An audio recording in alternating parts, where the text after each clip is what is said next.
Welcome to the Prospective Doctor podcast, brought to you by Med School Coach. Each week we cover topics related to the pre-med journey to medical school and beyond, from the MCAT to completing your application and from starting medical school to choosing a specialty. Our podcast will provide essential information for anyone contemplating a career in medicine. All right. Hi, everybody. Dr. Mehta here. Today, we are joined by a special guest, Dr. Kunal Sindhu, who is a radiation oncologist in New York City and recently wrote an article on the doctor shortage that's looming and the Clinton-era policy that's partly to blame for it. We thought Dr. Sindhu would be a great guest on this podcast, talking to our pre-med audience and discussing his article and what he found in researching it.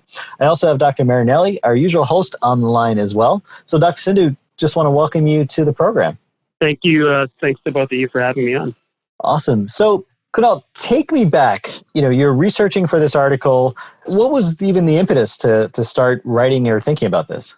So, I've always been interested in writing. I actually started in medical school as kind of an outlet for medicine, I guess. We get caught up in medical school is very rigorous and, I think we find ourselves just focusing on the content. And I think it's easy to forget about, the things that are going around us.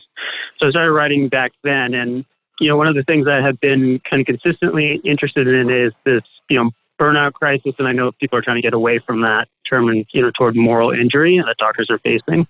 And so I've been interested in that for several years. And when I was an intern back in, 2017 is when I started. It seems like such a long time ago now. One of the things that I consistently heard from every attending that I had, I was in internal medicine for a year, was that things have gotten kind of so busy in the inpatient setting. It's never been like this before, et cetera, et cetera. And I think I have a hunch that probably every generation of doctors says that. I'm not sure how true that actually is. But that kind of spurred, that was kind of the kernel of where this came from. I was wondering why why everyone was telling me that everything got so busy and so hectic in the inpatient setting especially. And that's kind of where this article came from. And during the course of kind of researching it and kind of thinking about the topic, one of the things that I came across was this residency physician funding cap. And that's kind of how I got the idea to start writing this. Awesome. So, actually the physician burnout, or as you called it, what was the name that we're supposed to use now? The moral injury. The moral injury. That's a topic in and of itself. And actually, Dr. Marinelli, who left her clinical practice, can probably talk about that ad nauseum, or at least talk intelligently about that for sure. Yeah. So it's really interesting. We definitely see a lot of physicians leaving practice or getting burned out. So tell me what you found. So it's 1997. The economy is booming, as you say in your article. Yes. Bill Clinton is president. So what happens at that time? Yeah, so right after, Clinton obviously had a very rough. I guess a lot of the listeners are probably younger or coming of age at that point. But Clinton had a very rough first term, to put it mildly. And I think the economy kind of saved him. And coming off a re-election, he won quite convincingly over Bob Dole. One of the big things that he ran on, I guess back in it's kind of interesting. In '92 when he kind of ran to the left of the deficit candidate. In 96, when he ran on the economy, and he kind of, after being demonized, as president in his first term, he pivoted and was willing to work with his Congress. And one of the main goals was that they kind of came together on was to push deficit reduction. And that had a long kind of legacy going back to 1993 when he first entered office. And one of the things that they had talked about, the last budget surplus was prior to, the late 90s was in the late 60s. So it's been quite a while. Quite a bit of time had elapsed since that. So the Republicans, led by Newt Gingrich at the time, was the speaker, and Clinton sat down and they negotiated this Balanced Budget Act, which was aiming to balance the budget by 2002. The budget deficit was already shrunk quite significantly at that point, but the goal was to kind of get over the hump and ultimately get to a surplus. So this act was pretty complicated. It had multiple parts. So one of the kind of key parts that were kind of unrelated to the piece, but the SCHIP program actually came out of this, the Children's Health Insurance Program, which there was a lot of talk about this back in 2017, 2018. Mm-hmm. Yeah, that actually, the genesis of that was through this. And, Hillary Clinton ran kind of on, helping create this program. But one of the other parts of this, there were several Medicare reforms, cost reforms that were part of this act. And one of them was to cap the number of medical residents. So at the time, a lot of medical organizations, including the American Medical Association, the AMC, they were saying that America had too many doctors. And they were worried that, over time, this would eventually kind of erode bargaining power and make it more difficult for American doctors to find physicians, et cetera. And so they actually supported this, which is, I think that was kind of the most mind-boggling thing, kind of looking back at it now, that the AMA kind of endorsed the change. And they actually wanted a pretty significant reduction in the number of residents, they had almost 25%. Wow.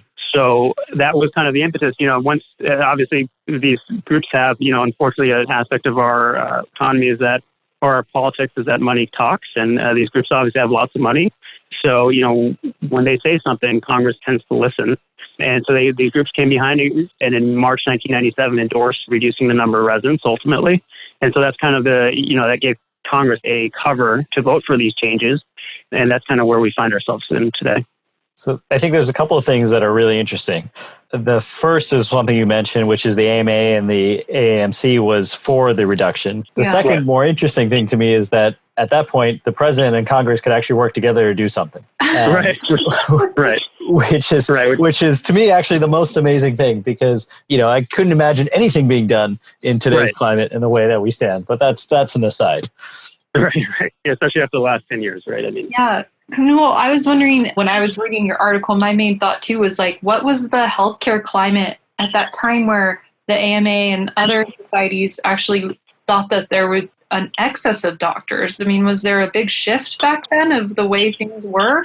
Well, so there's a couple of things. One, so now we obviously have an aging population. The baby boomers are, started in 1946, so they're now, 73 in their late 50s and, up to early 70s. At that point, they were much younger, so there weren't as many elderly patients, so demand for services was a little less.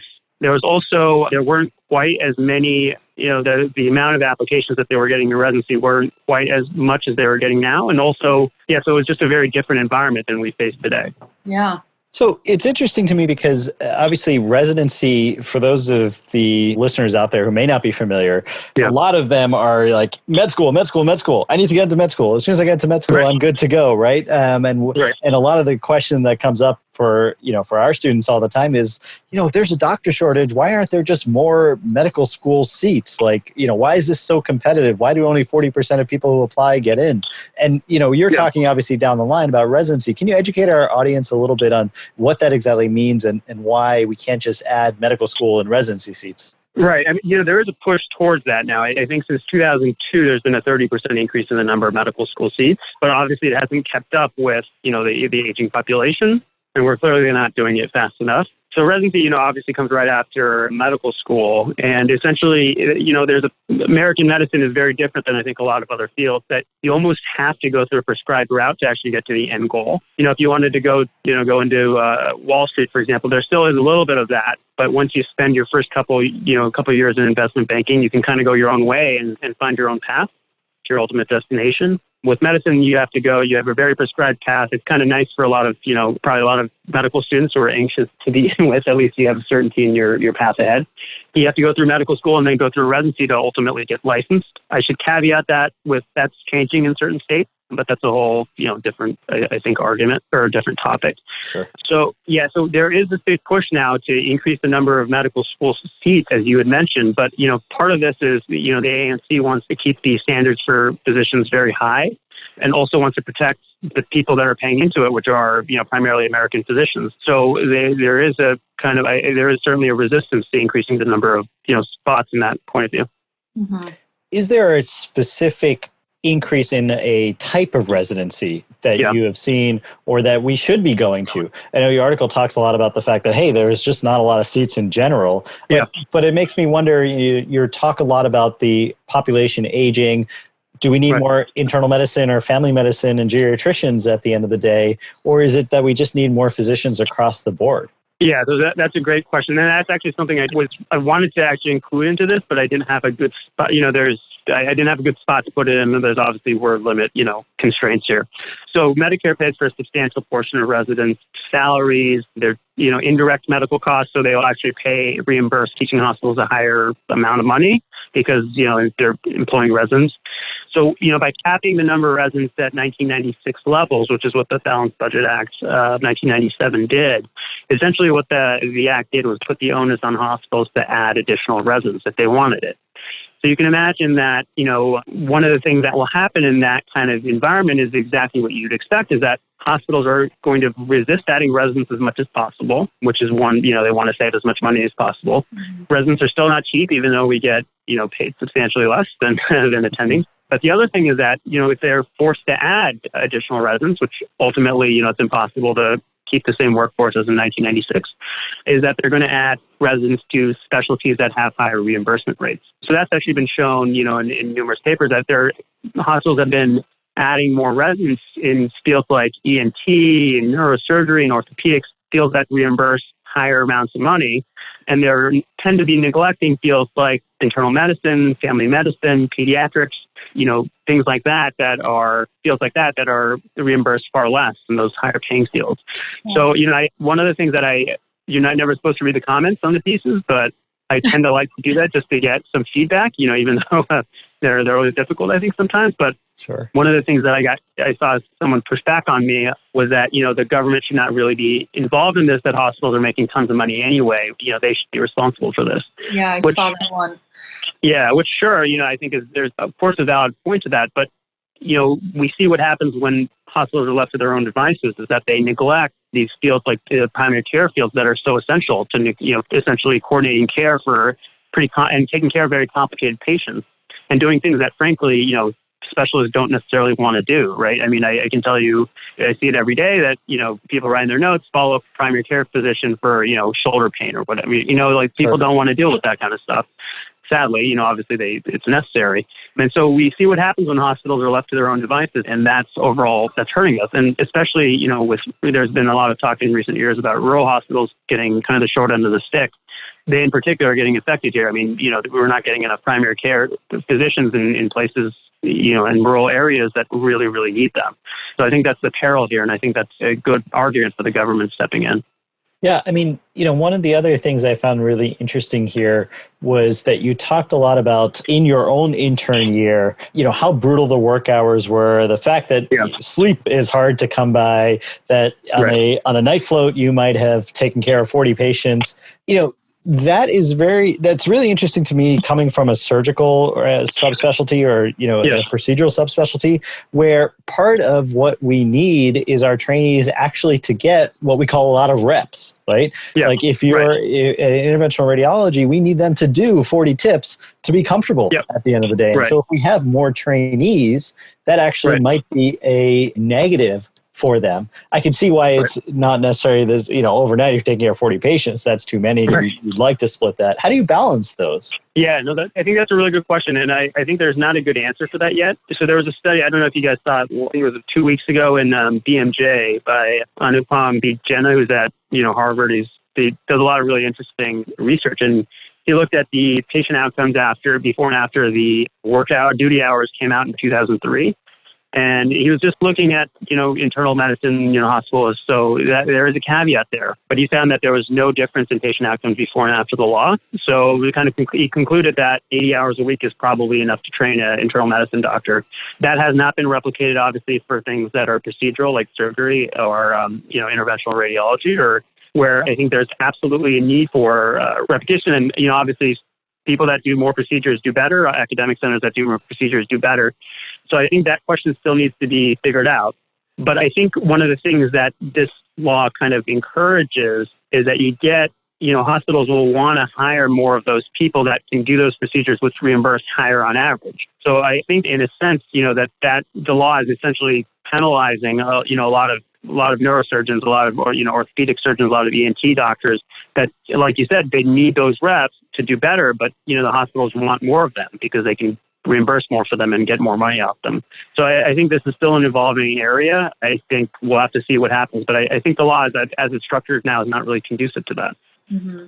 Yeah, it's interesting. You mentioned the 80-hour work week, which is another thing that some of our listeners might not be familiar with, but just as a brief background, residents forever were under no particular obligation or no particular rules in terms of how much they worked. In fact, that's why they were called residents, because they lived in the hospital. And so this actually started, I believe in New York it was, where they had a case, and unfortunately there was a case that was essentially a medical error, and they kind of traced it back to fatigue as being the reason for it. And that patient ended up dying, and that case actually went to the New York court system. And after that, they implemented this 80-hour work week. So New York was one of the first states to do it, and then other states sort of followed along their pathway, which was to say that residents could work no more than an average of 80 hours a week over 4 weeks. They had to have mandated time off, et cetera, along the way to help with some of the fatigue issues that may have been leading to poor patient care at the end of the day. You can imagine if somebody's been up for 48 hours, they're not making decisions as sharp as you otherwise may need to in critical situations. Mm-hmm. Yeah. You know, Renee, I kind of would ask you, in your own sort of experience, I mean, you were in a specialty that was in some ways needed, right? You know, family medicine, which is what you were training in, was definitely a specialty that was out there, and we could use more family medicine physicians. I mean, what made you decide not to continue, and how do we potentially alleviate that for future generations in these really important primary care specialties? Yeah, I mean, that's such a great question. I think what was interesting, Kunal, is I was reading the comments as well on your article, and somebody had posted about their wife who just had children and had taken time off, but it just wasn't enough. And that's exactly where I fell in the category. I mean, when I had my baby in residency, I was given 6 weeks, and then both my husband and I were residents at the same program, and then I was expected to return to work to 12-hour days, both of us, 6 days a week. And it was just unacceptable in my mind. You know, I never thought I would be in that position, but once I was, I just decided I couldn't do that. And I mean, I think it speaks to the larger picture is what is it that medicine is doing to support physicians in a work-life balance? You know, is that longer maternity leave? Is that additional leave that some residents can take? Is that, you know, more readily available childcare at the hospital? You know, whatever it is, I think that is just such a huge part of producing successful physicians and producing happy physicians. So, you know, burnout's not the term anymore, but how do we reduce that? And I think a big part of that is speaking to some way finding that balance for physicians, or at least helping them find that balance so they don't have to choose one or the other. They can have both and have a reasonable time devoted to both.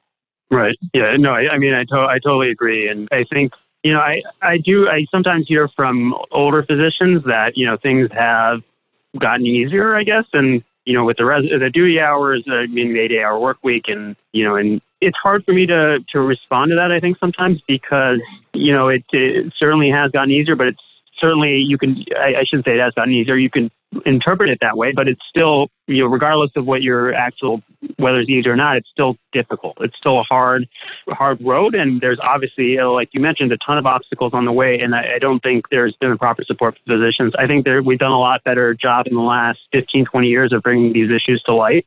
And I think I think it's out there. It's on, you know, Kevin MD every single day, right? You know, it's on Doximity, it's in, you know, it's in the New York Times, it's in the Atlantic now. People are talking about this. So we haven't really gotten a lot of movement, I think, on this yet. But, you know, I think talking about it and bringing these issues to light, like as you mentioned, I think that's the only way to do it. And hopefully we'll get some pressure on the administration to make changes. So absolutely. Kunal, you mentioned 2 bills in the article that may be introduced in the House or Senate, or maybe they're already there. Can you tell us what those are about? Yeah, so they've been introduced. Actually, they're in the House. They were Cherry Stewell, who's from Alabama, introduced the bill. She had a co-sponsor, John Katko, in New York. And she basically introduced a bill that would lift the caps and fund the creation of an additional 3,000 residency spots. And Robert Menendez, who's the Democratic senator in New Jersey, has also introduced this bill in the Senate back in February. And neither of them, you know, this has been kind of going on for the last, you know, several years, actually, that someone has been introducing a pretty similar bill. And they never really seem to get any traction and never really get a vote, which, you know, like you kind of mentioned earlier, it doesn't seem like Congress does all that much. So you kind of wonder why, you know, these things don't actually go through the process. But both of them have been introduced and they're there. It just, you know, they've kind of gotten stuck. So additional 3,000 physicians would be great. I think we probably need more than that. But, additional 3,000 physicians would be wonderful, and especially for rural communities and, specialties like, primary care specialties, this would be a welcome relief. Interesting.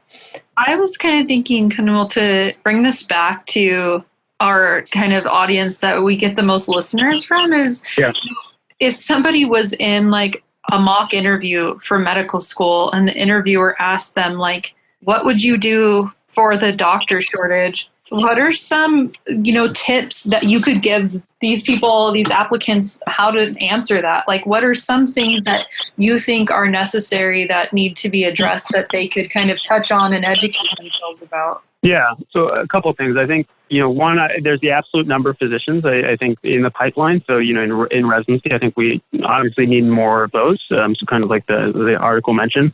And the other thing is, so a second point would be around specialty distribution. So focusing more on, I think, primary care positions, instead of more specialty, based positions like pediatrics, internal medicine, family medicine, that kind of thing. And the third thing I think is geographic distribution. So, there's been a lot, I live in New York. So obviously, there's a lot of people on the East Coast. I can tell you want to stay on the East Coast. And, I actually grew up in California. So there are a lot of people on the West Coast want to stay on the West Coast, and kind of, I can see a resistance to go anywhere. The people I grew up with, there's definitely a resistance to go anywhere else and where you were raised. And that, I think that's human nature. But places that really need more physicians, they aren't Boston. Boston has one of the highest concentration of physicians in the country, or California, which has, the most physicians of any state. It's the rural states, and it's the states in the middle of the country that, that there's, the population density is so low. Those are the places that we really need to be going, because those are the people that really need it. And not to say that there's not, people in the inner cities and suburbs that need physicians too, but that's where the real shortage is. And that's where the shortages are probably going to get worse over the next 10, 15 years. Yeah. So I think it's a three-part answer. I think, number of physicians, the specialty distribution, and I think geographic distribution are kind of the main things. And I think that's going to take, it's more than just increasing the number of physicians. I think it's going to take a broad realignment of federal policies. The student debt is a crushing burden. I think, offering more incentives for people, in terms of reducing the debt and to go to some of these places may really help with that. I think more people will be open to it. And so I think that's kind of what I would think about, how I think about the issue. Yeah, that's great. Thanks. Absolutely. So, Kunal, there's one last question I have, which is how you got interested in all this and how you balance it out, because you have quite a few articles we've seen. And for those of you guys who want to read more of Dr. Sindhu's work, you can find him on Twitter at Sindhu_Kunal, SINDHU_KUNAL. But how do you get interested and how do you balance being a resident and also writing? Yeah, it can be difficult at times. So one of the good, radiation oncology is, fortunately, I don't have to spend 80 hours in the hospital consistently, it's a blessing. But at the same time, there's a lot of reading and, you actually have to learn the data. So I try to fit it in whenever I have any additional time. I tend to follow, I think I have a curse. I tend to follow the news a little bit more frequently more closely than I really should. So I tend to see a lot of things that are kind of, I guess, things that I see on the day-to-day basis tend to interest me. And obviously there's too many things that, you can't obviously look up everything, but especially in regards to health and the intersection of politics, health, and economics, those kinds of things really, I find it very interesting. And so if there's something that I find really interesting, I'll write it down in my phone as a note.